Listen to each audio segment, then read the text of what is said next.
Good evening and welcome.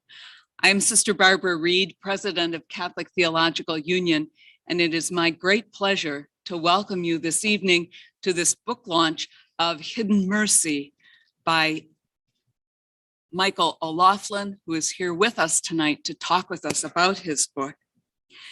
If you're new to CTU, allow me to describe briefly who we are.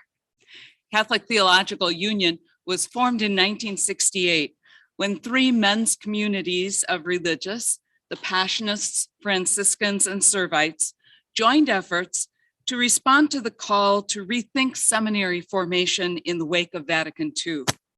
And so CTU was founded here in this urban context, close to the University of Chicago and other schools of theology, where we could easily engage in ecumenical, intercultural, and interreligious dialogue. Today, seminarians from the 24 men's communities that are now the corporate owners of CTU make up about 40% of our student body. Another 20% of our students are women religious, and the other 40% are women and lay men who are preparing for a great variety of ministries in the church. Our mission is to prepare effective leaders for the church, ready to witness to Christ's good news of justice, love, and peace. Tonight's program is sponsored by the Bernadine Center at CTU, which was established 25 years ago with the blessing of Cardinal Joseph Bernadine of blessed memory, to continue the work that was dear to his heart: reconciliation, peace building, dialogue, cultivation of church leadership, the pursuit of common ground, and affirming a consistent ethic of life. We are so pleased that in a little while, Cardinal Blaise Cupich, our current Archbishop of Chicago, will be joining us in person, and we're deeply grateful for the ways in which we work together for justice and mercy throughout the Archdiocese.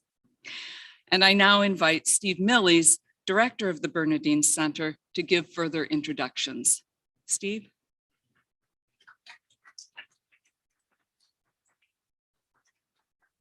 Thanks very much, Sister Barbara, and thanks everyone for coming out on this rainy winter night to join us for an event that I'm so glad we're able to bring to you here. I'm so happy about this book, and I'm so glad to be together with my friend Michael O'Loughlin and with Heidi Schlumpf. For those of you who are joining us on Zoom, I want to say there will be a question and answer period a little bit later on after the conversation has been underway. We invite you to put any questions that you might have for our speakers into the chat, and we'll be gathering those together. Obviously, we know every question can't be answered, but I will be giving a good close look to all of them and trying to pass questions on to our onstage parties here as we get a little further into the program. For those of you who are here in the room, of course, you know you've already sat uncomfortably on the golf pencils that accompany these question sheets here. Throughout the course of the presentation, a couple of members of our staff will be passing through the room. You can feel free to just pass those on down to the end in a way that should be familiar to Catholics everywhere. Yeah, naturally. So with that said, let me just say a quick word that about a month ago, we had an event here for the 25th anniversary of Cardinal Bernadine's death. One of our speakers was our author here tonight, Michael O'Loughlin. And I was so taken by something he said on that occasion, something I think is really important, and it describes why we're here tonight. He described the importance of Cardinal Bernadine as being someone who brought the voice to the public square that was missing. The voice that's not there, the voices that are not heard.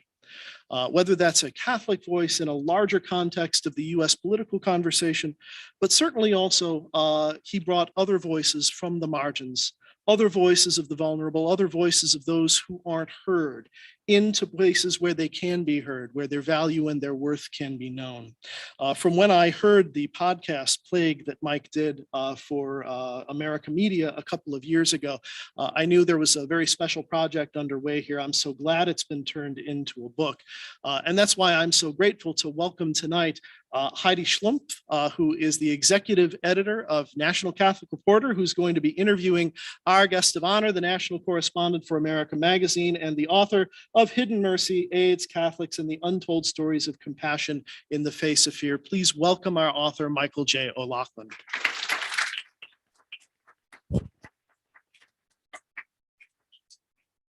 All right, testing. Can everyone hear me? Can hear you. Great. How about you? Can you hear me? Okay, great. Okay, great.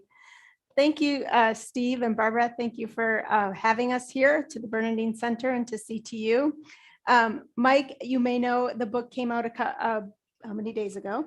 November 30th. November 30th, and he's had a number of launch events around the country, but we are so excited that he's here at CTU for the official Chicago launch of Hidden Mercy. So thank you for coming and doing that here today. Yeah, no, this is the most important launch event because this is where I live. So I was looking forward to the Chicago event. And I wanted to thank Sister Barbara and Steve for hosting this event. When I was telling Steve about the book last summer, he immediately offered to host something, and I'm glad it's come to fruition because I so admire the work that's undertaken here at CTU and through the Bernadine Center. So I'm looking forward to a great conversation tonight. I wanted to thank some friends and family, friends from my parish, my pastor, Father Frank, friends from around Chicago for coming out tonight. And I know there's a couple hundred people watching on live stream, so I hope we can get to some of your questions and have a good conversation about a topic that I know can be heavy for a Friday night during Advent, but I hope it's inspiring and challenging at the same time. Yes. So yeah, people may not be aware that I also live in Chicago. So we have this like bastion of Catholic media here in Chicago, and we often get down to CTU for events here. So it's great to run into old friends. So let's start. Steve mentioned the podcast, and I was a big fan of the podcast that came out in 2019. Tell me a little bit about why you decided to do these untold stories in a podcast form. And I know the podcast won many awards from not only the LGBTQ Journalists Association, but also Religion News Association and Catholic Press Association. And then how did you become this true multimedia journalist where you're telling the stories in audio and as in the book? Yeah, I've joked, I haven't proven it yet, but I am almost certain that Plague is the only thing to ever have won awards from both the LGBT Journalists Association and the Catholic Press Association. There's not often a lot of overlap between the two organizations, so I'm glad we were able to do that. The podcast came about because for a number of years I've been reporting on the Catholic Church and LGBT issues for two reasons. One is that's simply what was happening in the news at the time. So I started reporting in about 2010, and of course there were debates over same-sex marriage, different LGBT equality bills making their way through state legislatures. And I would report on what Catholics were saying about this, whether it was bishops or lay Catholics. And it all felt very new that there was this sort of rapid advancement for LGBT people in society. And Catholic leaders seemed a little shaky, unsure, how do we respond to this? And I wasn't really sure what to make of that. I didn't know who to turn to for insight or guidance at the time. And that was compounded with being a gay Catholic myself. There was a personal stake in this. This institution that I love and have belonged to my entire life with an identity that isn't always easily reconciled. I was curious what's actually happening here. So I did a lot of reporting, and like I said, felt like I needed more wisdom during that time. And I was talking to a priest friend who told me that he understood why I felt it was new, but he had done some HIV and AIDS ministry back in the 90s. And he said that there was this intense clash between the gay community fighting for HIV and AIDS awareness and the Catholic Church, which was in many instances fighting against the sort of gay civil rights bills around the country. And he thought there might be some kind of source of information or wisdom there for me. So I began calling people and asking them to share their stories with me. And this led to hours-long interviews on the phone, meeting in person.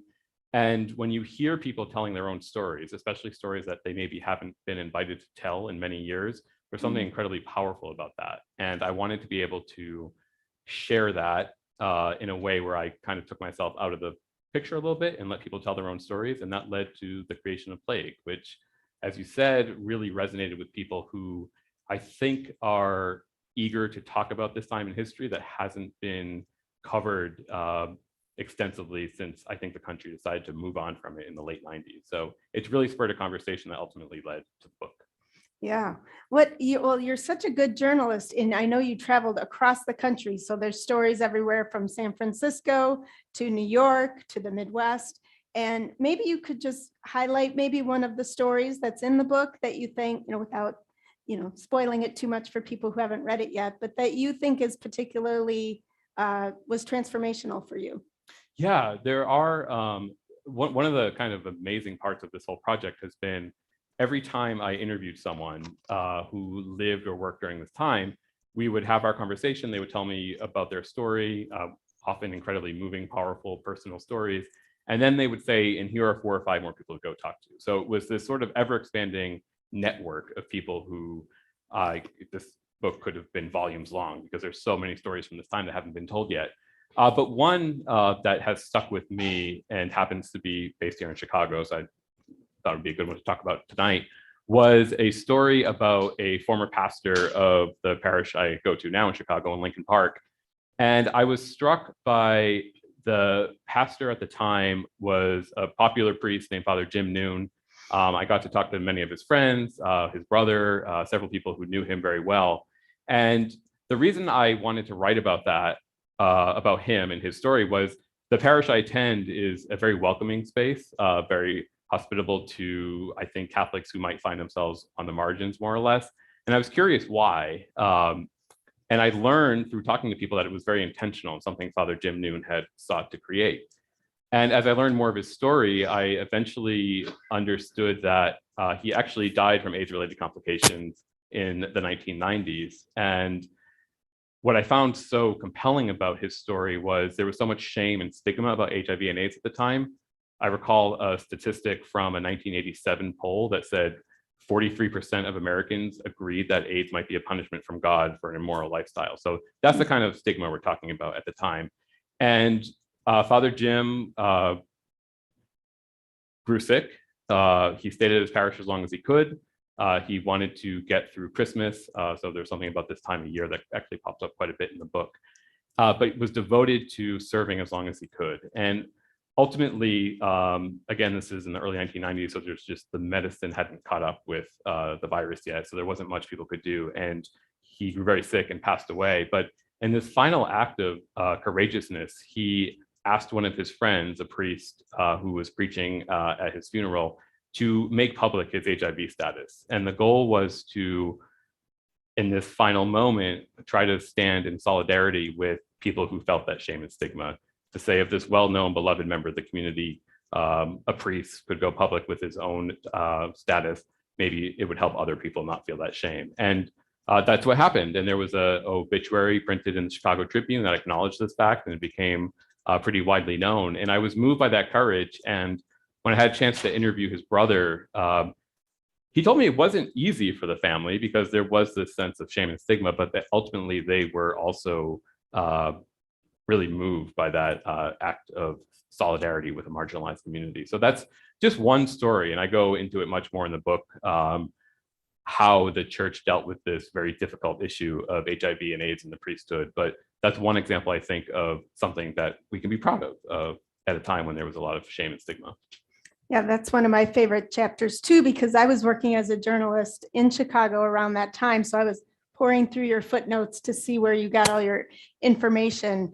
It kind that you're talking about how that's the parish where you currently are a member or worship, reminds me to point out how this book is a really important history, but it's also your personal story kind of woven throughout. And I knew that you were working on this book project, we're colleagues, we're friends, but I hadn't read the manuscript until I got the book. And I was really surprised to see so much of your personal story in there.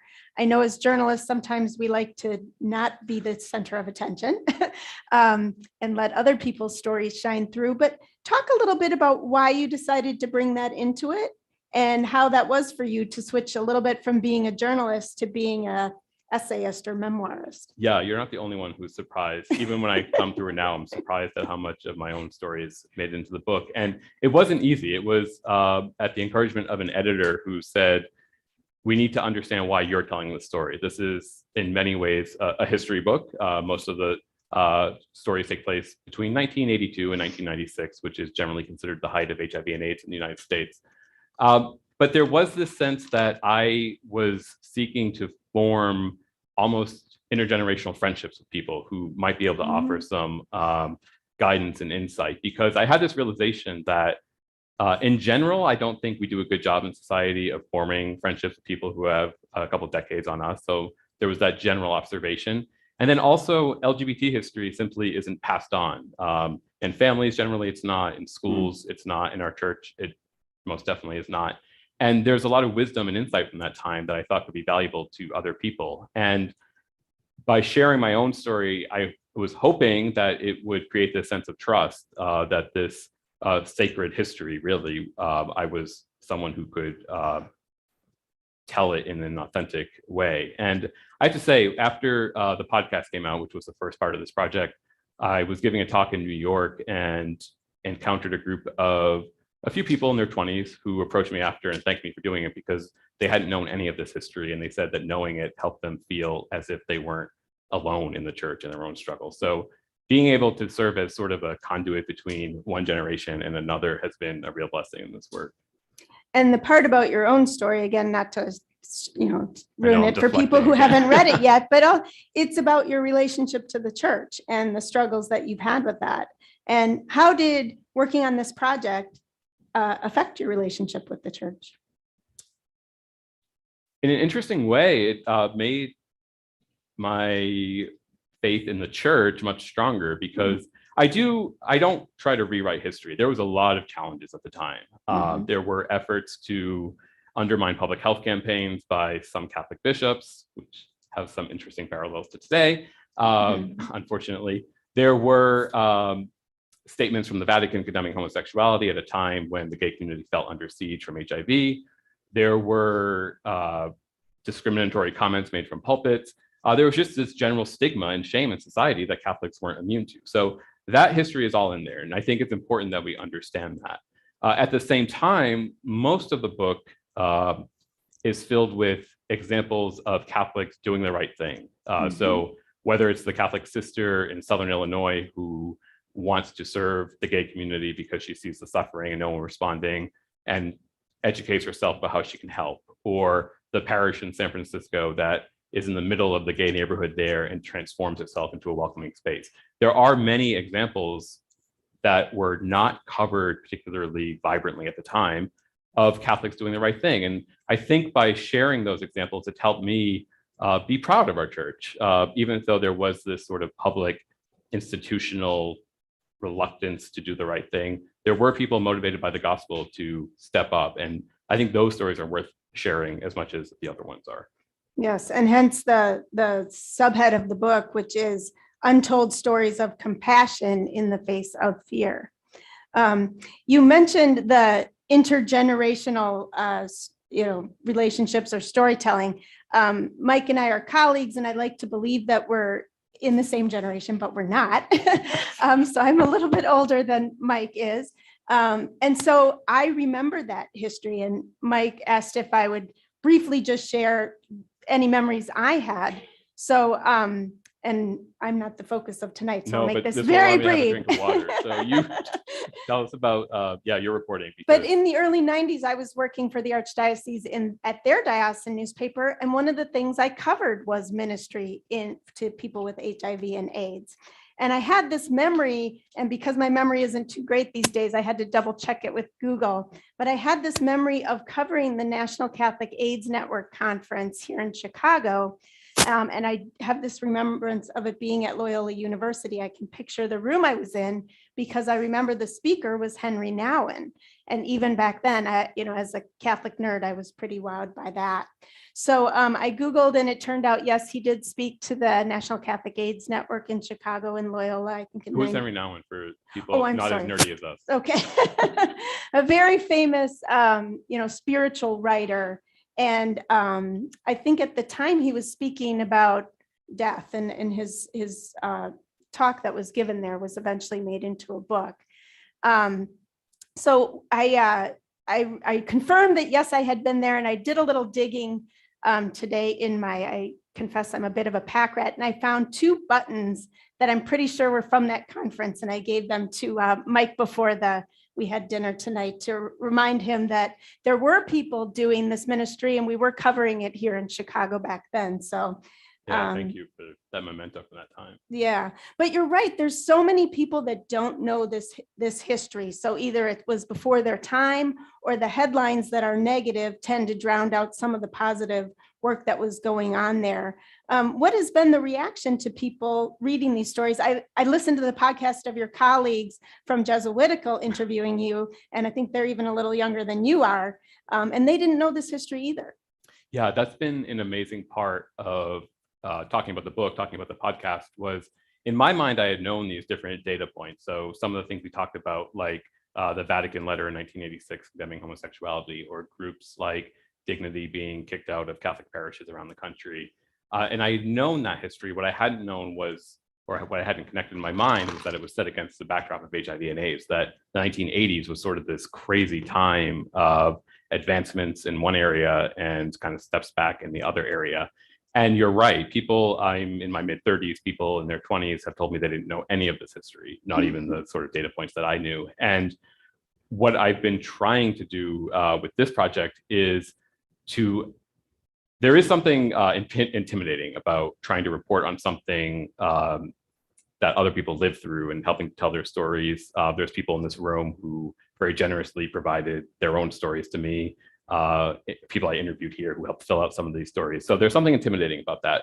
But at the same time, there's a freedom of kind of not having lived through it and having some freedom to look back without the intensity of emotion from that. And being able to share that with people in their 20s and 30s to offer examples of what does it mean to live out the gospel in a difficult time. We have our own difficult times today. They're different, but there are lessons from this about how to stand up and do the right thing when really it'd be easier to do nothing at all. I think a little bit about, there's this certain sense, I think, when you find a Catholic space that is welcoming to LGBT people or any group that feels marginalized, that maybe it's inevitable because of X, Y, or Z. So for example, the parish in the Castro in San Francisco, well, of course that's going to be gay friendly because it's in the middle of the Castro. But the reality was it took a lot of hard work by other people who came before me to make that happen. So whether it's here in Chicago or around the country, to make welcoming spaces, to make gospel-centric, vibrant Catholic spaces, it takes a lot of work. And I think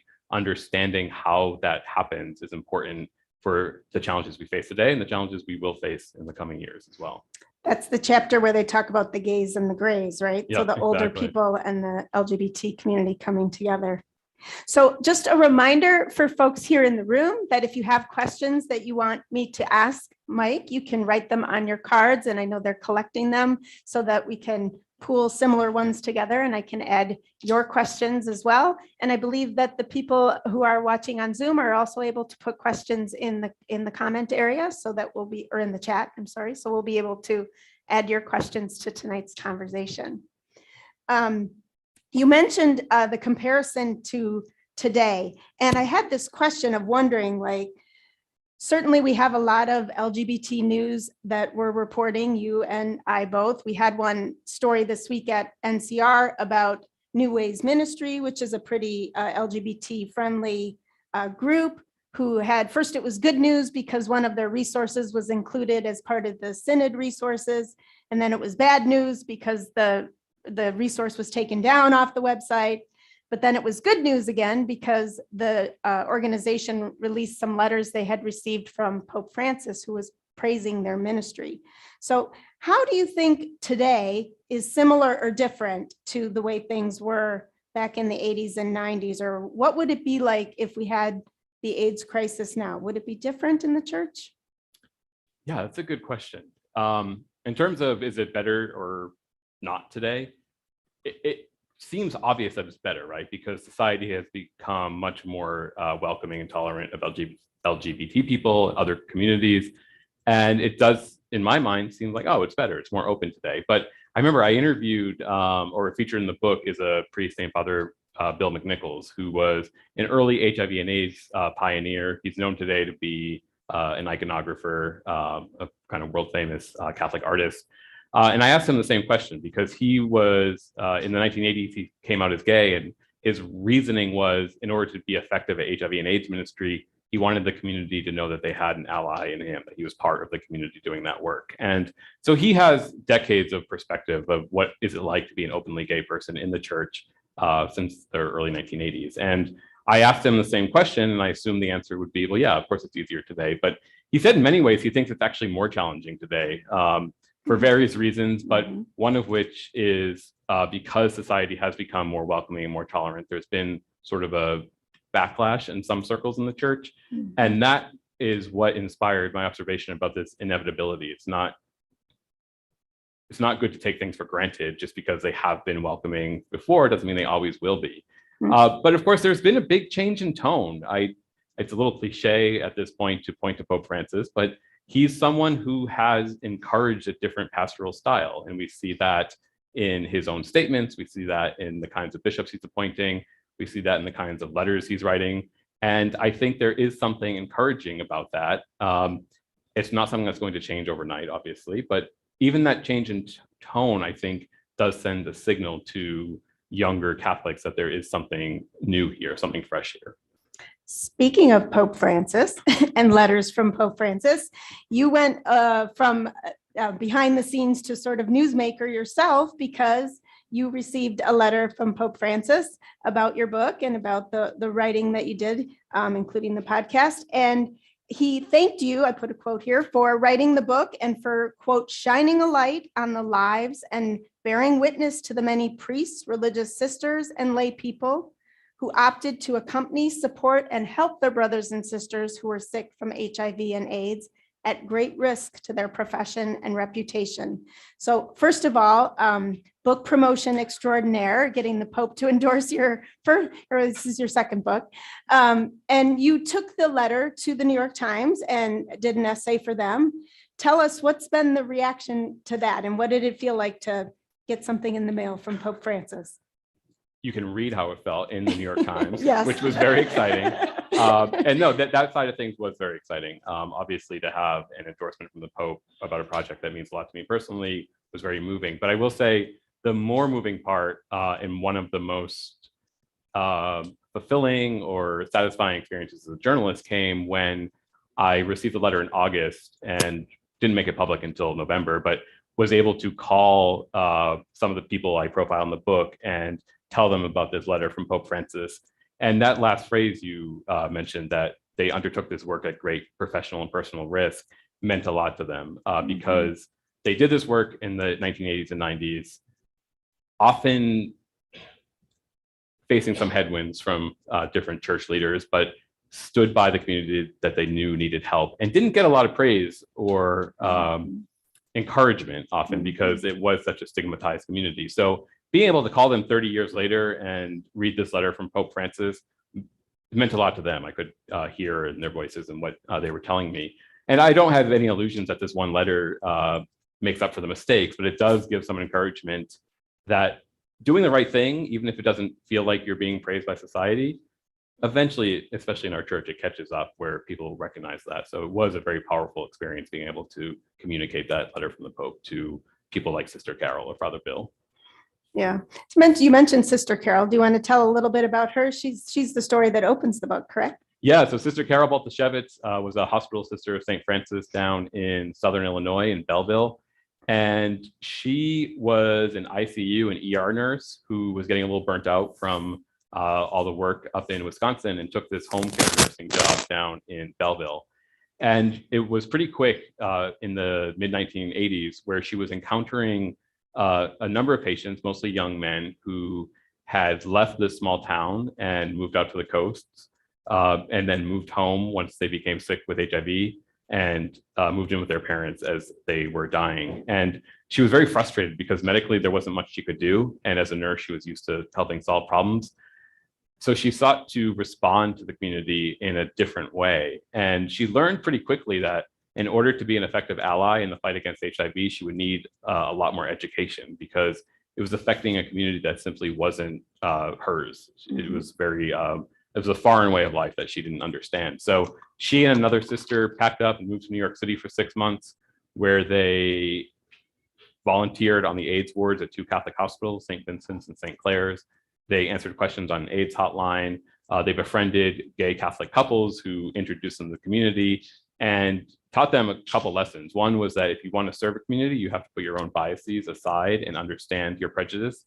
and also that you need to listen to the community before you kind of jump in to help solve problems. So she moved back to Belleville and opened what became one of the leading HIV and AIDS resource centers in Southern Illinois, becomes a leader in the state, really becomes an effective ally for the gay community at the time. And I think what I find so compelling about her story is Sister Carol did all this work, and I write that it was tempting to describe her as like a hero nurse nun, someone who's just like on a pedestal above where most people are. But she's very humble and said she was just doing what she had to do. And at the same time, she recognizes that it wasn't a one-way street where she was sort of the savior in the story. Her own understanding of her faith was broadened and widened by her interaction with this marginalized community. So there is something, I think, in there for us that service and living out the gospel isn't something we do just to help. It's something we do to help us understand God and our faith better. So Sister Carol's a good example of that sort of aspect of our faith. Okay, great. Steve, do you want to hand off some questions to me so I can help bring some questions? Sorted into order. Okay.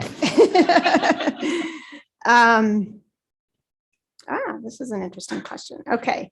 Are there any stories in this work where the church took the lead before the general culture, trying to think, in showing compassion, or was the church always playing catch up? That's a great question. That is a good question. And I hadn't thought about the stories in that way. Am I supposed to answer that now?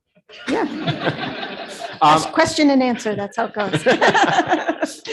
Yeah, I mean, there are examples, I think, because the church is part of society, right? And I think the earliest response, I think, was driven by the gay community. So activists who felt ignored by every sector of society. So government, pharmaceutical, Wall Street, politics, and the church.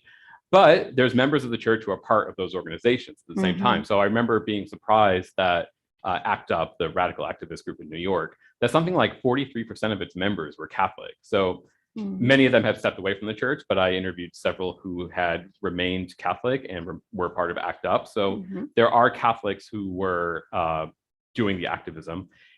So that's one answer. Another answer is, yeah, Catholic healthcare did a good job at the time. There were a lot of missteps, and I profile St. Vincent's Hospital in New York, which became sort of this legendary place for young gay men dying from AIDS-related complications. They were,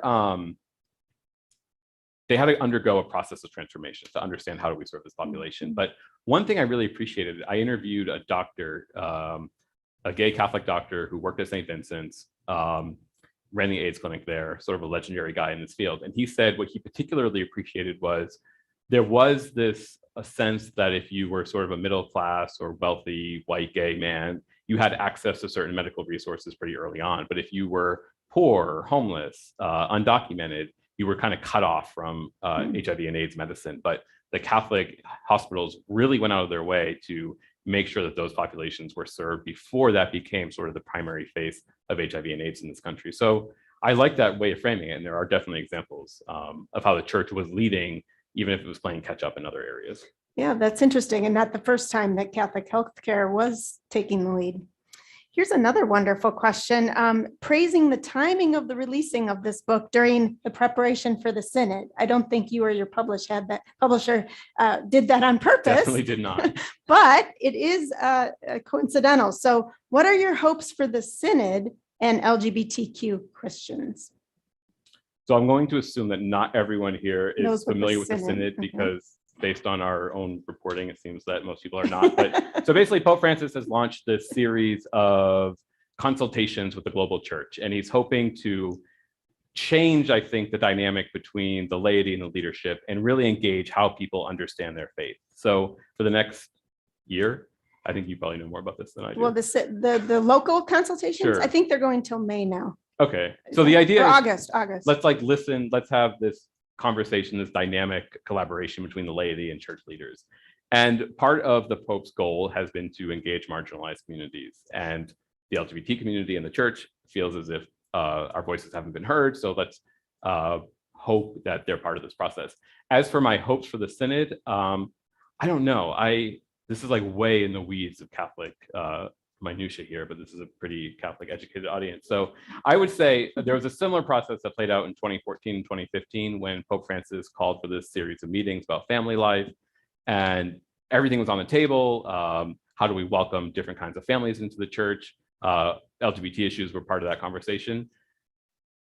It didn't go too far. And if you can't get people really excited about these really neuralgic issues, I don't know that this one will make much headway either. But I'm encouraged that there are groups who are intent on having their voices heard. So you have to keep reading NCR in America and Commonweal. I know there's a big Commonweal group here tonight too.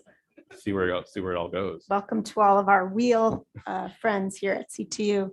Yeah, similarly with the Synod on Youth and Young People is that there was a lot of consultation and many of these issues were brought up. And I don't know what the expectation is, where that would go. Is church teaching going to change or practice or something? But yeah, we'll have to see where the Synod on synodality goes, who gets heard from and what voices are prioritized.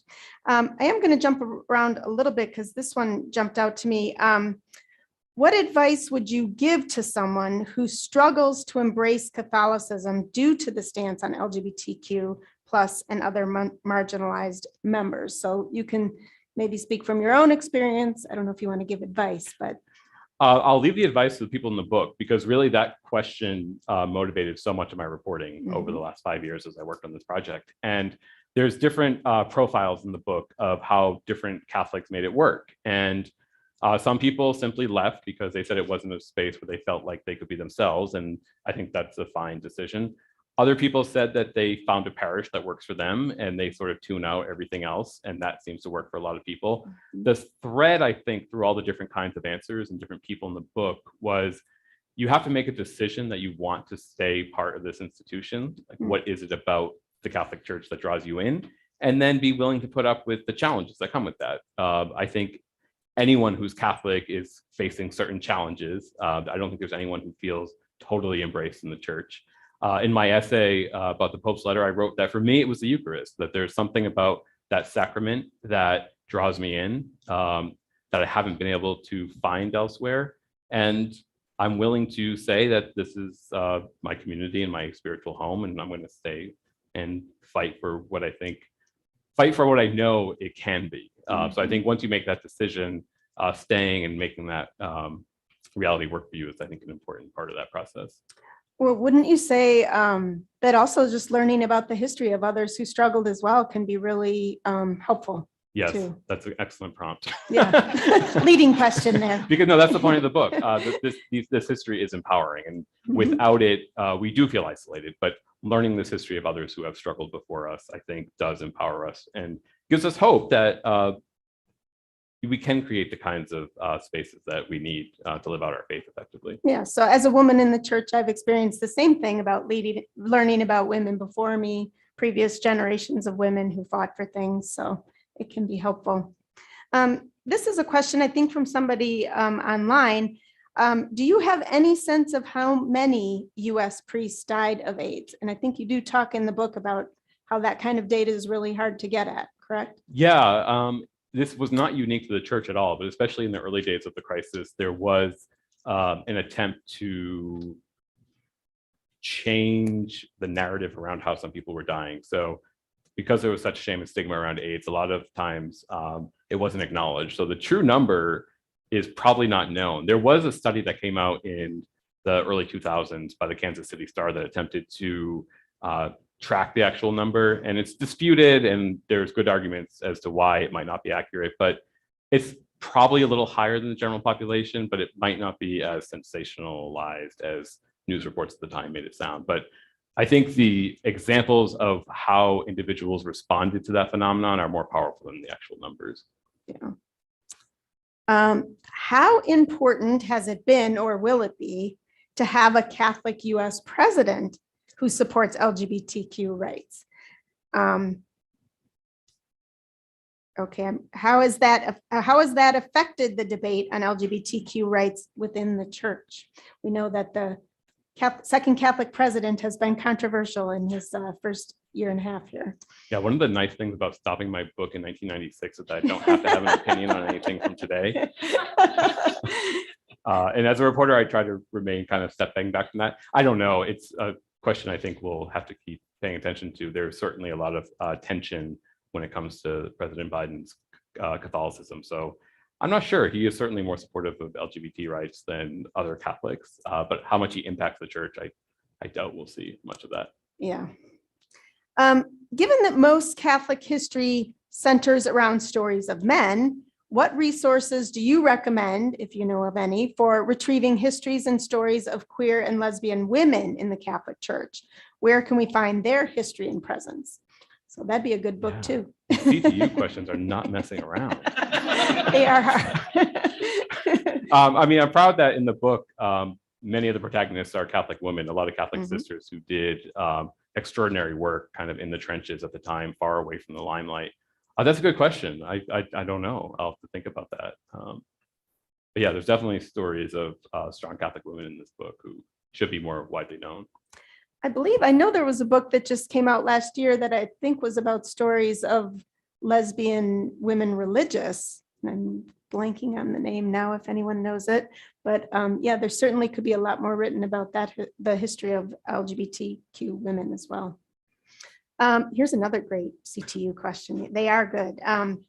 What would you say to a room full of aspiring hospital chaplains who are seeking to effectively minister to patients with other stigmatizing conditions?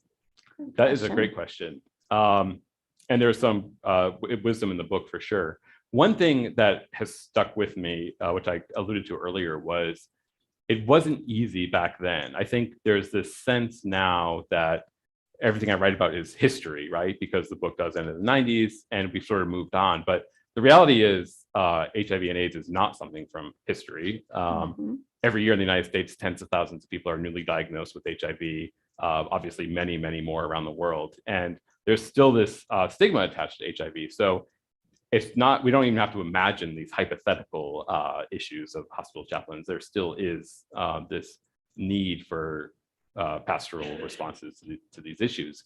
And what struck me about the people I profile in the book who were doing this good work was they just did the work. It wasn't as if they were protected from criticism. Father Bill, who did HIV and AIDS ministry in New York, received tons of hate mail to the point where he just stopped opening his mail. And it took a long time for people to catch up and say that what he was doing was heroic. So I think it probably takes someone with a backbone to engage in this kind of work and know that you might not always be praised by the world, but you just kind of have to do it. And that seems to be what people like Father Bill or Sister Carol told me. They just did the work. Yeah, so somebody who goes into hospital chaplaincy, I think generally tends to have that disposition. Speaking of reaction or hate mail, how has the reaction been to the book? Hopefully you've been getting mostly good mail. It's true. Yeah, I've received hundreds of messages from the podcast and the book. People, again, sharing their stories who haven't felt like they've had a chance to do that before. And I've been really encouraged. I did get this fairly negative review of the podcast from a fairly far right Catholic website who went on and on about how they didn't like it because it had this pro-gay tilt, which it did, but then praised at how wonderful the stories were told and how heroic the main characters were. So if that's the worst I'm going to get, then I'm making out pretty well, I think. I think so. And there's also that positive note from the Pope that kind of That's true. glosses all that over. Here's another question from someone online. Do you think the church owes the LGBT community an apology for what they have said and done? So you said you were honest about some of the negative stories, and you have to sometimes report on that kind of stuff today too. What do you think about that? I don't know if it matters what I think, but I think that Pope Francis has alluded to the fact that there might be some need to apologize for past statements and actions. So I think there is this sense that these historical injustices occurred, and now how do we deal with that going forward?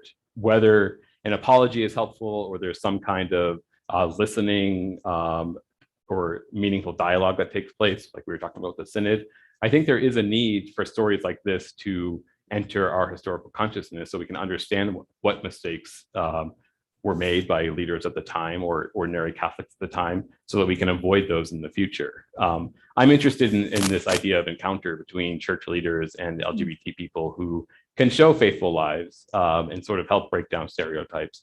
So that going forward, I think apology can be an important part of that, but I think as long as the encounter and dialogue is continuing, that's more encouraging to me. Okay, well, this might be kind of repetitive, but I'll give you another chance to say what we can learn from this. There are probably many lessons, but what is the biggest lesson we can learn from your research about how we can engage as a church today, and not just by clergy, but by all of us, the people of God? The main takeaway from me was this idea from Sister Carol's story that having the humility to listen, and that wasn't just Sister Carol, it was also some of the LGBT Catholics she met with who listened to her story, who tried to understand her perspective. And I think there's often a lot of fear when you're encountering someone who you probably shouldn't like and probably shouldn't get along with, and you know that they're fighting against your rights or you're sort of attacking them because of their beliefs. I think if I took away anything from this, it was having the humility to at least engage in meaningful conversation in a way that trusted that you were trying to do something similar. So in this case, it was, how do these different communities, this group of Catholic sisters and the small gay community in Belleville, how do we work together to fight the spread of HIV in our city? And there were some missteps along the way. There were some offenses taken, some miscommunication, not consulting the right people. But ultimately, I think it was successful because there was a humility that permeated their efforts. And I think if we could do that with other issues today or around HIV still, we could be more successful in achieving actual results. Yeah, something that's not too common today, and that could really be something we could learn from the past and take into the future. Well, I feel like we've covered a lot of stories about the book, and you guys have asked some very probing questions of Mike. Are there any that we missed that you think we should? Okay. We want to give people a chance to have time to purchase the book and have it signed by the author, as well as to mingle around and enjoy some snacks. Or was this the part you're supposed to give here? No, some things can be said more than once. So back at the beginning, when she welcomed you all here, our president, Sister Barbara Reed, talked about CTU's historic ecumenical and interreligious mission. I want to let everybody know that you're here at a great moment in CTU history, where we have made yet another ecumenical breakthrough. We have here tonight the national correspondent for America Magazine. We have the executive editor for the National Catholic Reporter, and we're joined by people from Commonweal Magazine. Peace in our time, it is possible. We actually thank all of you, and particularly, as Heidi mentioned, our friends from the Weal for being here tonight. Everybody who's here is, I'm so grateful to see so many good friends, so many of them in person, as a matter of fact. So my thanks to Heidi for being with us, who stepped up and took on the job of helping us to launch this book in the city that counts tonight here in Chicago. Thank you, Heidi, for your work. Mike, we wish you all the best of luck with this book and with what, even though you are a reporter and a very good reporter, I don't shirk from calling a ministry. Thank you very much for what you are doing. Before I end the festivities here and turn you over to the real festivities, let me just say a quick word of thanks to the many members of the staff here at Catholic Theological Union today who made all of this possible.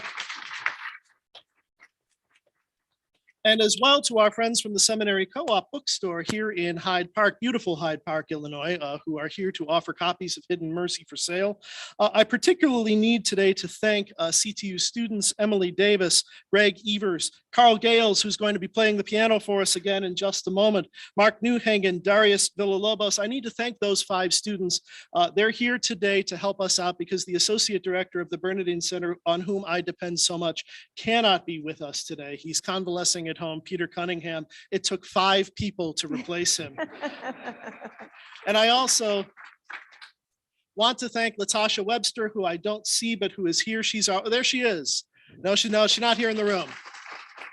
She's our new events manager. This was her first event at CTU.